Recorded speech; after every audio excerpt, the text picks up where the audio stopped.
Le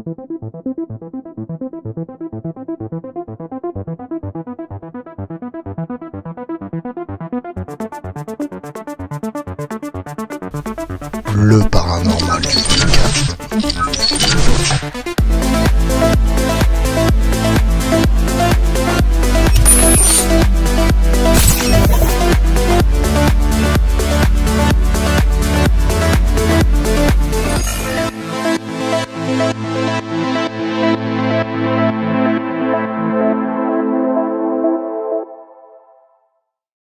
Petite vidéo pour vous parler de quelque chose qui me tient à cœur depuis des années. J'ai besoin de me livrer, j'ai besoin d'en parler. Je vous explique.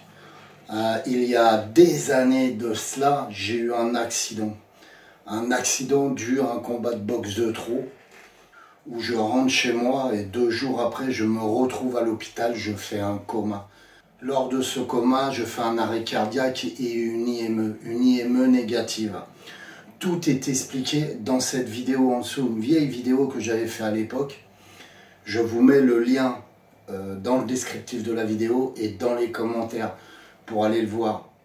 Quand je vais revenir à la vie et que je vais reprendre place dans mon corps physique, certaines choses ont changé à moi. Je suis beaucoup plus ouvert spirituellement, beaucoup plus empathique envers les autres. J'ai l'impression d'avoir pris un deuxième David qui n'est pas le même et de l'avoir échangé, c'est-à-dire mon esprit s'est échangé.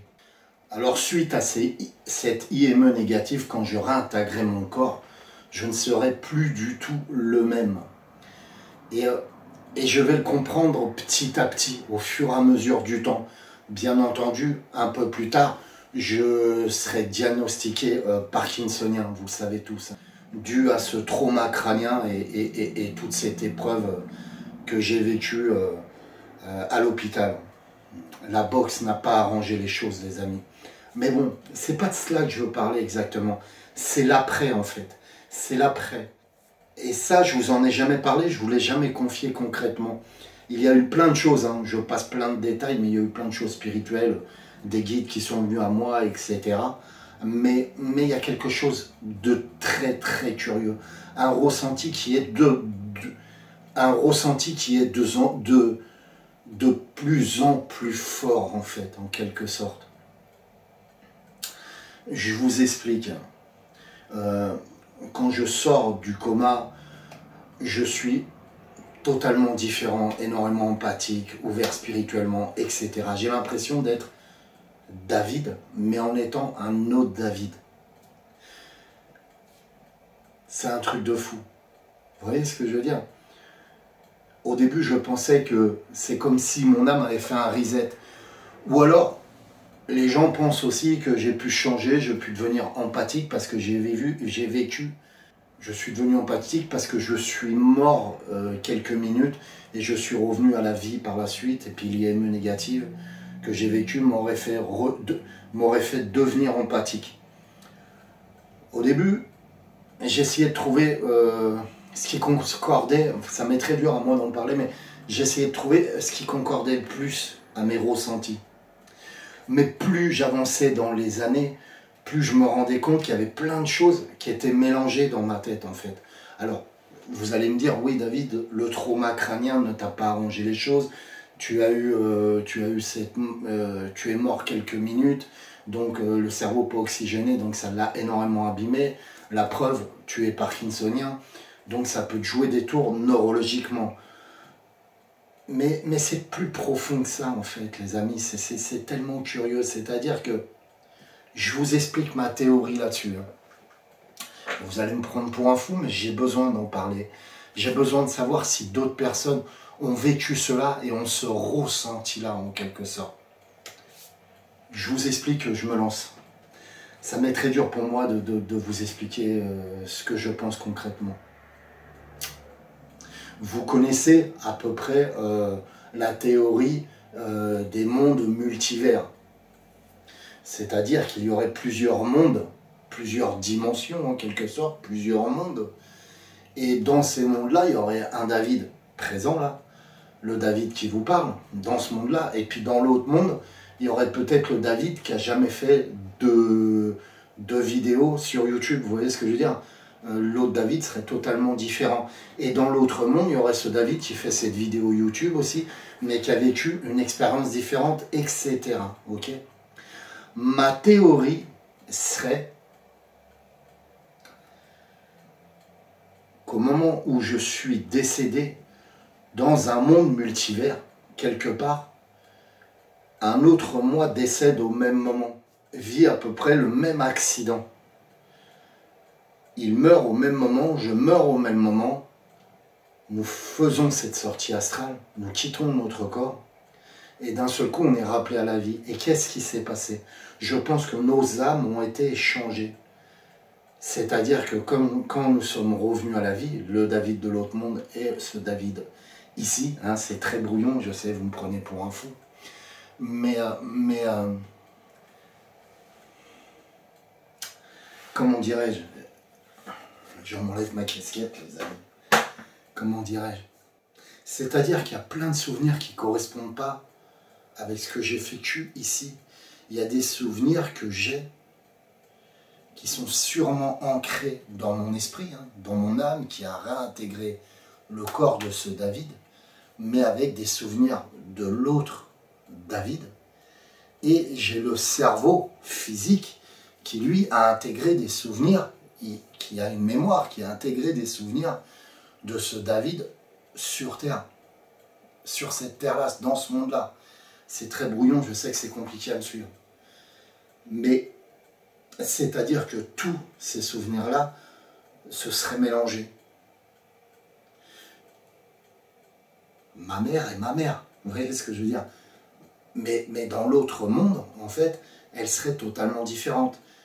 J'ai des souvenirs de ma mère, de certaines choses différentes, et ma mère me dit, non David, on n'a jamais fait ça, ça s'est jamais passé ce que tu dis. Bon, la scène était totalement différente.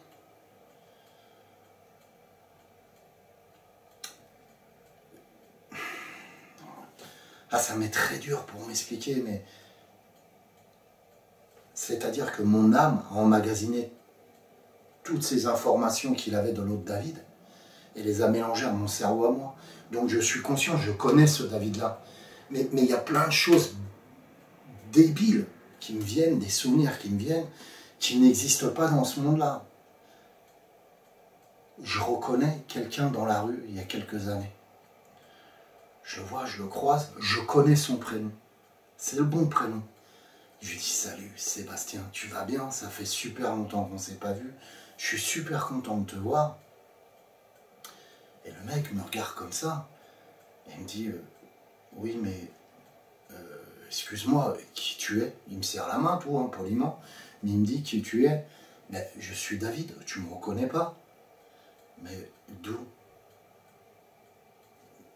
Mais tu ne me reconnais pas, on s'est vu il y a des années quand je suis arrivé en Dordogne. On sortait souvent ensemble, toi et moi. Le mec me dit non, je ne me rappelle pas de toi. Je lui dis mais t'habitais bien à cet endroit, à Chancelade.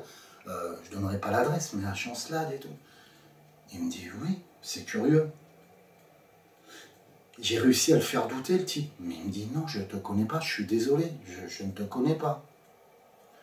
On se recroise par la suite. Parce qu'on a lié d'amitié. Et il me présente son frère. Et son frère me dit, non, je suis désolé, on ne te connaît pas, t'es jamais venu manger chez nous.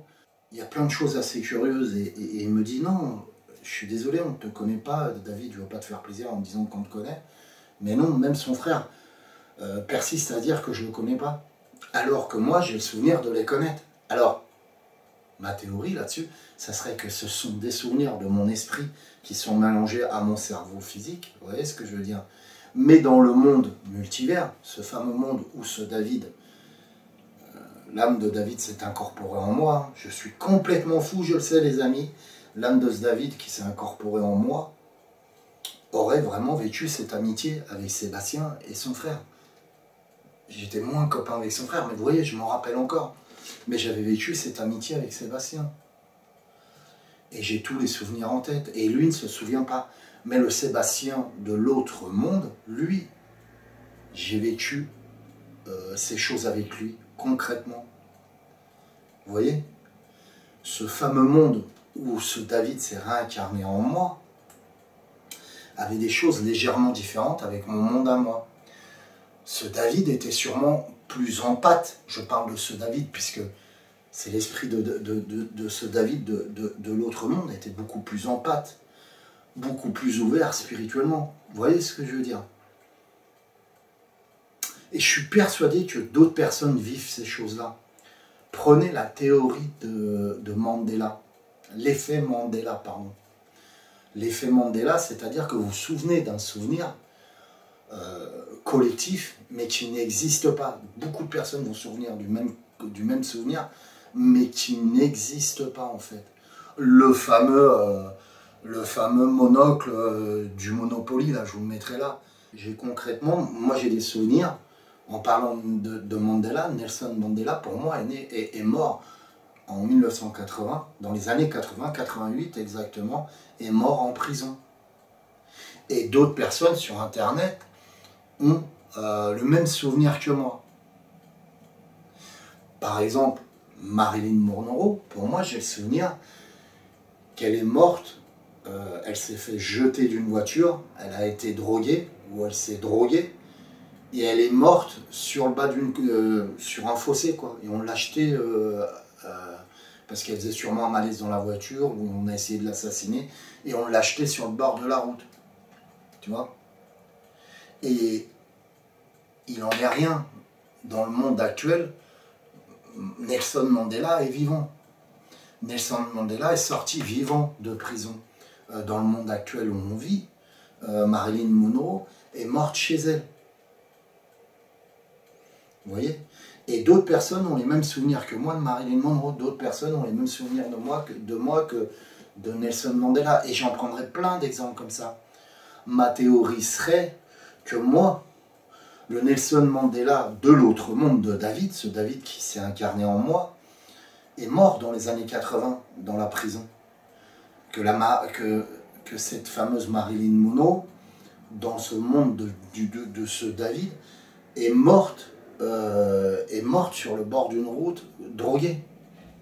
Vous voyez ce que je veux dire? C'est complètement fou. Il y a plein de choses bizarres qui me viennent et j'ai besoin d'en parler, j'ai besoin de comprendre, j'aimerais savoir si d'autres personnes, après un décès, dû à un accident, sont morts quelques minutes, sont revenus à la vie et ont des souvenirs faussés de certaines choses. J'aimerais le comprendre, j'aimerais le savoir. Est-ce que je suis complètement fou? Peut-être, les amis.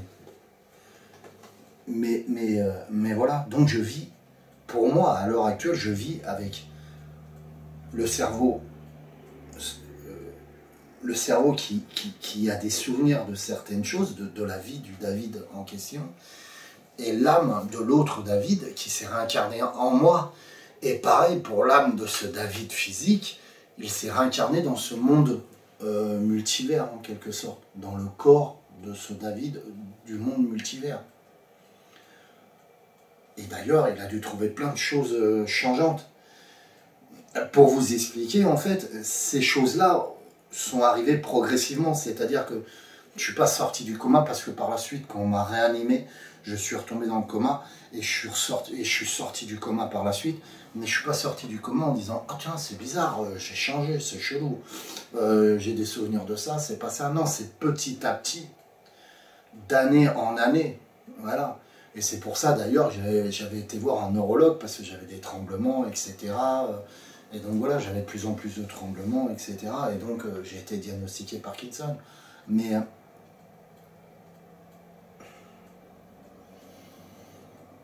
voilà, j'en parlerai à un médecin, à un neurologue, et il me dirait non, c'est des traumatismes dus à ton choc cérébral. Ton cerveau a été abîmé, tu vois, tu as des trous. Il y a des... Alors ça, je pense sincèrement que ça peut être dû aussi à l'accident que j'ai eu, que j'ai vécu. J'ai des trous totaux. J'ai des gens, par contre, que je ne reconnais pas, moi, de mon côté. J'en suis vraiment désolé. J'ai un ami, un mec qui a fait énormément de musculation avec moi il y a des années de ça, que j'ai revu à Intermarché, et j'étais incapable de le reconnaître. Par contre, là, c'était le contraire. Il me dit, mais c'est Gilou, tu me reconnais pas, David? Putain, on allait s'entraîner ensemble, on faisait même de l'haltérophilie ensemble. Tu me reconnais pas? Et j'étais hyper gêné de lui dire, excuse-moi, ben, j'étais obligé de lui expliquer, excuse-moi, j'ai eu un accident cérébral, je suis tombé dans le coma, machin, etc. Et depuis, j'ai de grosses lacunes au niveau, pour me rappeler de certaines choses. Alors ça, je pense que oui, c'est tout à fait neurologique, c'est dû au traumatisme qui a subi mon cerveau, mais... Et puis, je ne sais plus m'orienter dans l'espace-temps, c'est-à-dire, je ne sais plus m'orienter avec une carte. Je peux aller 10 fois chez une personne, je suis obligé de prendre le GPS parce que je ne m'en rappelle pas. Qu'avant, j'avais besoin d'aller une fois chez la personne et je savais où elle habitait. Vous voyez, j'étais même, quand j'étais videur de boîte de nuit, j'étais même physionomiste. C'est-à-dire que j'étais capable de reconnaître quelqu'un qui avait foutu le bordel pendant 20 minutes dans la boîte de nuit. 2 ans après, je le revoyais, je savais que c'était lui. Hop, toi tu rentres pas, t'as foutu la merde il y a quelques années, tu te rappelles, bim, tu dégages. Vous voyez ce que je veux dire? J'ai été capable de me rappeler tout ça, et maintenant je suis plus du tout capable de ça. Alors là, je pense vraiment que ça, c'est dû à mon traumatisme que j'ai vécu, le traumatisme qui a été très dur. Hein. Le cerveau n'a pas été oxygéné, je suis tombé dans le coma. Les multitudes de coups que j'ai pris pendant toutes ces années en pratiquant la boxe n'a pas arrangé les choses, hein, a créé des micro-traumatismes, etc. Le neurologue m'avait dit, David, vous êtes tombé dans le coma, mais c'est peut-être dû à une multitude de coups que vous avez reçus à l'époque, ou juste à un coup vraiment trop violent quand vous avez fait le dernier combat que vous aviez fait. Et là, ça vous a fait plonger, enfin ça a fait le traumatisme crânien. Le problème, c'est que le boxeur en lui-même ne laisse pas le temps à son cerveau de se rétablir. Il va combattre, mais même à l'entraînement, il prend des multitudes de coups, surtout en poids lourd, hein, comme j'étais. Même à l'entraînement, on arrive à prendre des mauvais coups. Et donc, un coup de poing, un crochet d'un poids lourd, hein, d'un boxeur en poids lourd, c'est l'équivalent d'un traumatisme, d'un accident de voiture. C'est ce que m'avait expliqué le neurologue. Alors il me disait, à chaque fois vous prenez des coups, à chaque fois vous enchaînez les combats, etc. Et ben, vous avez ces soucis-là. Et en plus, moi j'en ai enchaîné un paquet parce que j'ai fait plusieurs boîtes de nuit. Voilà, ça m'arrivait de me bagarrer pour sortir des mecs, etc. Donc prendre des mauvais coups par moment. En tant que boxeur, pareil, à l'entraînement, on se mettait cher. Hein. Je veux dire, on était jeunes et cons. Et quand il y avait d'autres gars qui venaient, bon, on appuyait. Le mec appuyait un petit peu plus, on enlevait les casques et puis on boxait concrètement, quoi. Et puis tous les combats que j'ai cumulés, toutes ces choses-là, plus les combats, plus tout ça, ça n'a pas arrangé les choses, quoi, au niveau du cerveau. Et donc voilà, il y a eu un stroma crânien en quelque sorte, il y a eu un reset du cerveau, vous voyez ce que je veux dire? Et voilà, je remercie les seigneurs de m'avoir laissé une seconde chance, quoi, à pouvoir repartir. Alors je vous dis, allez voir la vidéo en dessous, hein, je vous explique tout ce qui s'est passé et pourquoi justement je suis mort quelques minutes pendant ce souci qui m'est arrivé. Voilà, je suis hyper gêné d'en parler, mais franchement, j'aimerais connaître d'autres personnes, des gens qui regardent cette vidéo, qui connaissent d'autres personnes dans mon cas, qui leur est arrivé un traumatisme crânien en voiture, qu'ils ont fait un coma, qu'ils ont fait une IME, etc., qui sont morts cliniquement, et qui sont revenus à la vie, j'aimerais pouvoir échanger avec eux. Voilà, savoir est-ce qu'ils ont cette sensation d'avoir d'avoir des pensées, des souvenirs totalement différents.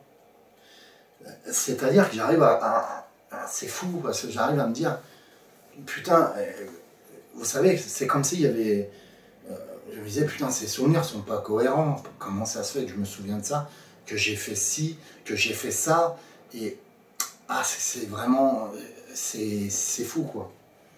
Et ça, j'avais vraiment besoin d'en parler, quoi, d'en parler. Qu'est-ce que vous pensez des mondes multivers? Qu'est-ce que vous pensez de l'effet Mandela? Vous voyez ce que je veux dire? Tout ça, ça peut rentrer dans un contexte assez curieux, c'est-à-dire que, bah, d'ailleurs, l'effet Mandela, ça serait, la théorie serait que, à un moment ou à un autre, des mondes multivers, en quelque sorte, se croisent, et bim, et s'échangent certains...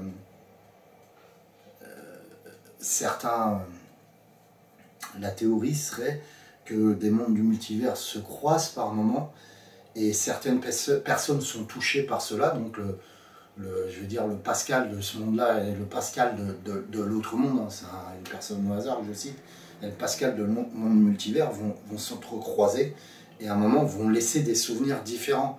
Mais est-ce que ça serait pas plutôt aussi l'âme de ce Pascal de l'autre côté qui va dans l'âme de ce corps de ce Pascal-là, et l'âme de l'autre part?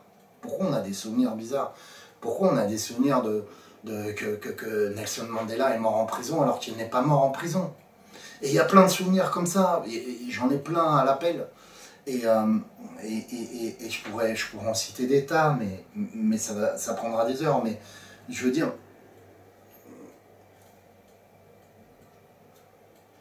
Et pourtant, je pense que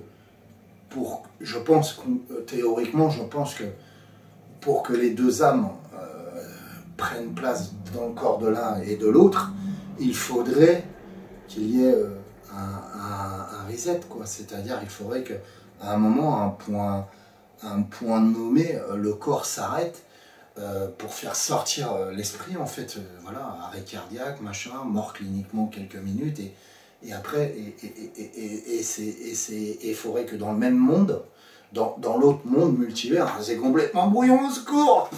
Restez sur la chaîne YouTube Le Paranormal du 24, il va aller mieux après, David. Mais dans l'autre monde, il faudrait que ce Pascal décède au même moment que ce Pascal-là, tu vois, pour que les âmes s'échangent. Vous savez, on a un fil d'Ariane, hein, bim, et après ce fil d'Ariane casse. Mais à un moment ou à un autre, le fil d'Ariane est peut-être le même dans le corps de Pascal et dans le corps de l'autre Pascal. Et, enfin, il y a un bug quelque part dans la matrice, hein, vous connaissez tous. Il y a un bug quelque part à ce moment-là dans la matrice qui fait que, boum, ces deux âmes s'échangent, et peut-être que pour certaines personnes qui ont des souvenirs, par exemple, je reprends l'effet Mandela, ont des souvenirs comme cela, et qui ne sont pas morts, en fait, qui ne sont pas morts quelques minutes, ou qui n'ont pas arrivé ce problème que j'ai eu, moi, au niveau de mon accident. Peut-être que dans la matrice, voilà, dans la matrice, je parle de matrice, quoi. Peut-être que dans la matrice, à un moment ou à un autre, voilà, il y a un bug qui se crée, il y a ces deux mondes qui s'entrecroisent, et voilà, et ces âmes, ces âmes se perdent dans le corps de l'autre et dans le corps de l'autre. Voilà. Bon, complètement dingue ce que je dis. Excusez-moi les amis, pourtant... non, j'avais vraiment envie de me confier à vous à ce niveau-là, et j'avais besoin de savoir vos ressentis. On est ouvert, on est sur une chaîne paranormale, donc je veux dire, on est ouvert à tout, quoi. Vous êtes ouvert à tout. Et j'avais besoin de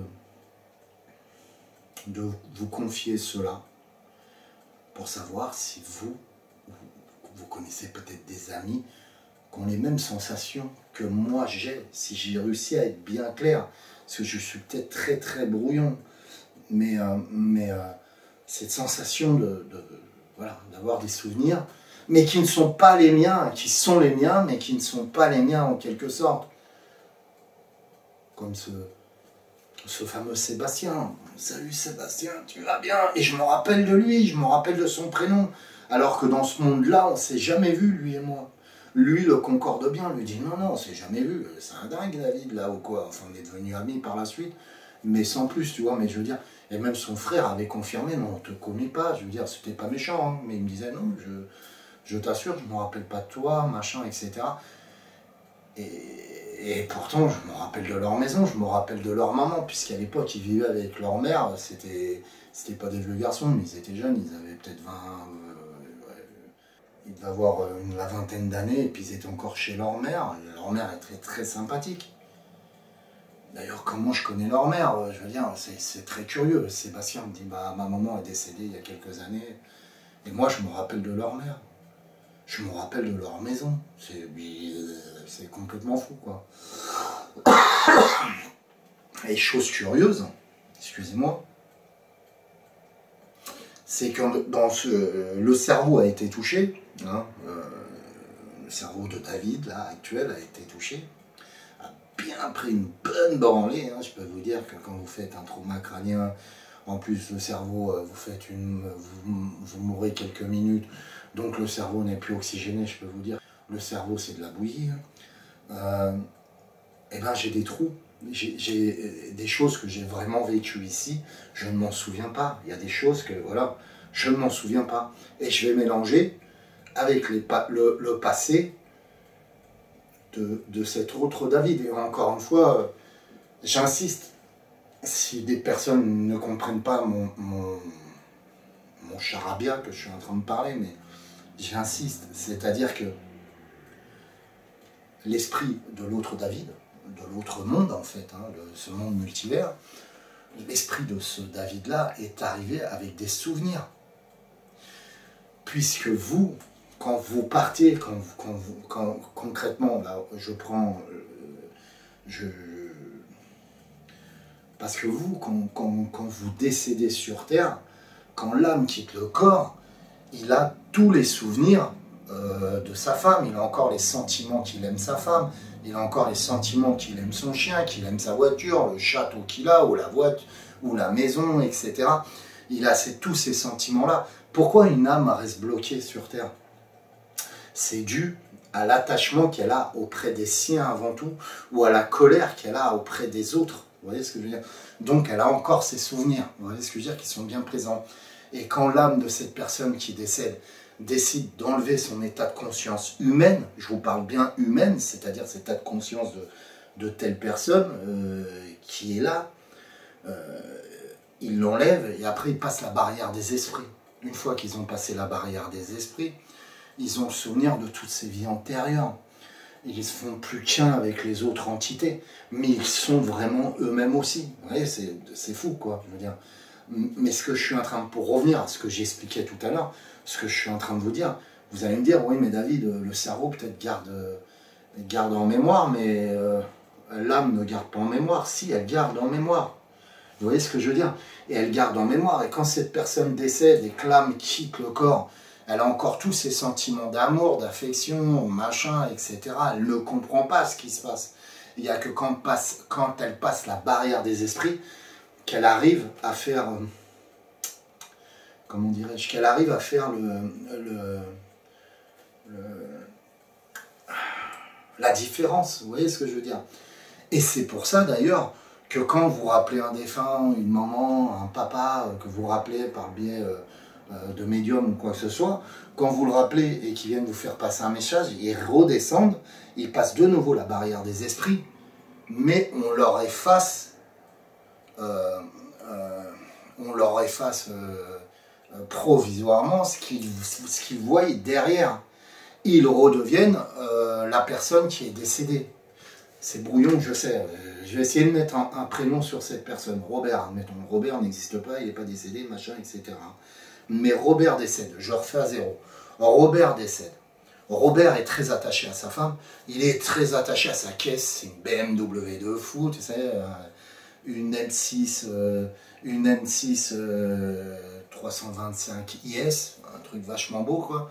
Il est très attaché à sa caisse, il est très attaché à sa femme, il part, en plus il est jaloux, donc il ne veut pas laisser sa femme, donc il bloque, et à un moment, il arrive à lâcher prise et à partir au niveau de la barrière des esprits, mais il souffre énormément, puisqu'il a tous ses souvenirs, sa femme il l'aime, cette caisse, putain, ce cuir, cette puissance dans sa voiture, il la kiffe.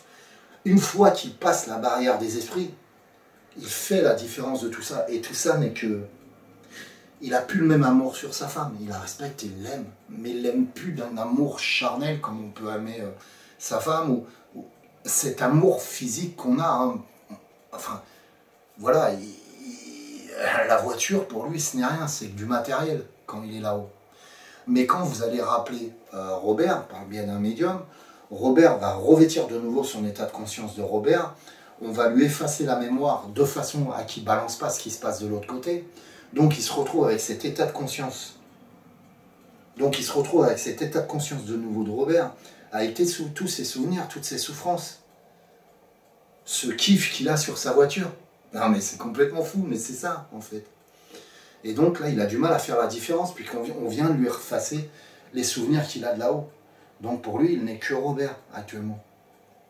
Vous voyez ce que je veux dire? Donc vous faites passer le message à Robert, votre papa, et puis Robert remonte. Donc c'est pour ça que c'est important, une fois qu'une entité a passé la barrière des esprits, d'éviter de la faire redescendre. Faites, si vous avez besoin d'un message de sa part, etc., faites-le descendre, mais pas tout le temps. Une fois qu'il a passé la barrière d'esprit, ça lui est de plus en plus dur d'enlever son état de conscience de Robert. Et à un moment ou à un autre, en faisant ça, vous pouvez coincer votre papa sur terre, ce Robert en question. Voilà, vous pouvez le coincer parce qu'il n'arrivera plus du tout à enlever son état de conscience, parce que il sera attaché par cette fameuse BMW, c'est qu'un exemple. Hein.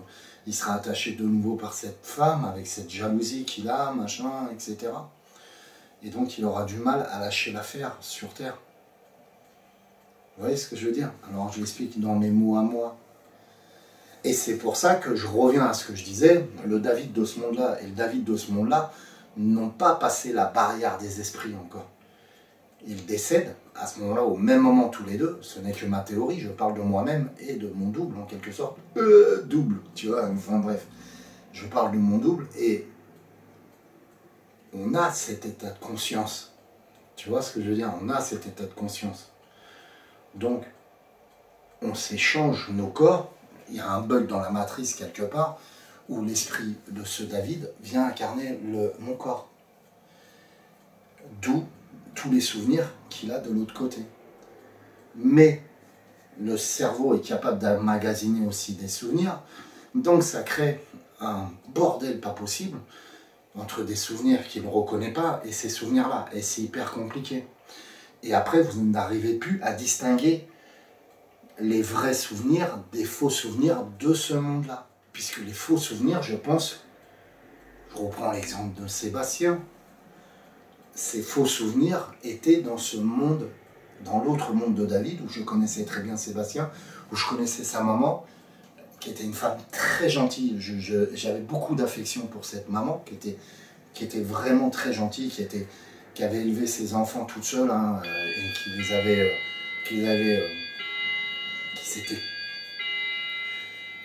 qui avait tout fait pour s'en sortir en quelque sorte.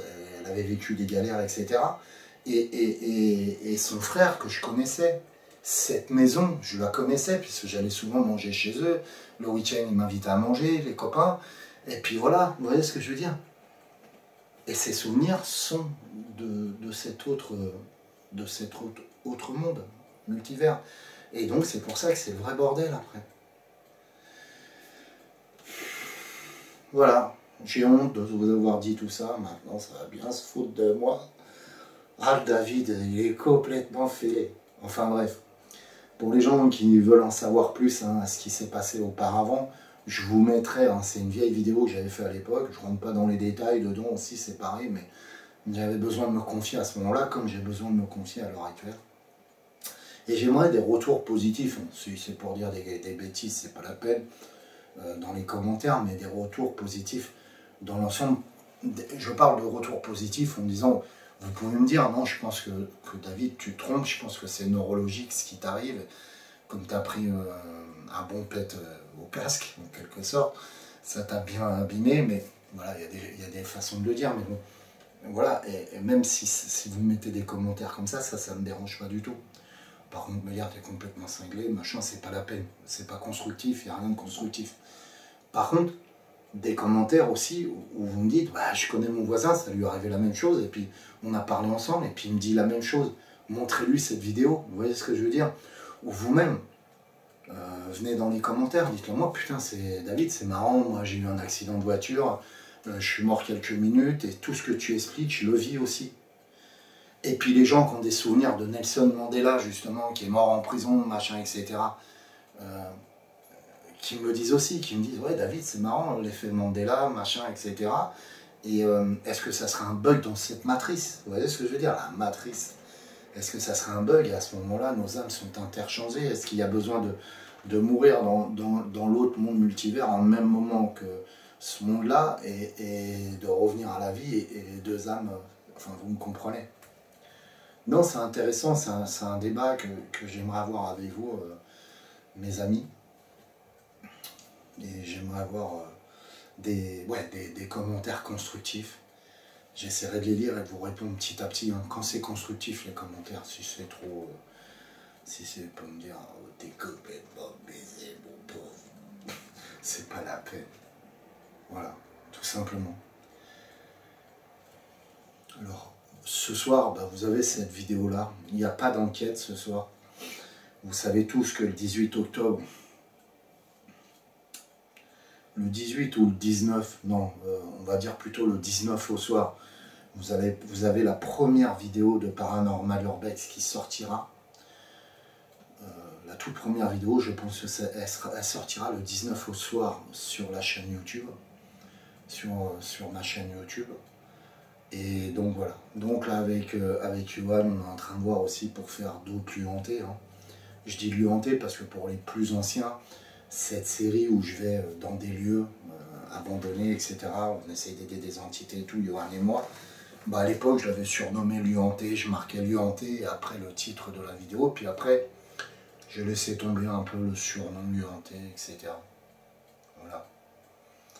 Non, c'est chouette qu'on puisse partager comme ça, c'est vrai qu'il y a un bon contact, un bon feeling avec vous.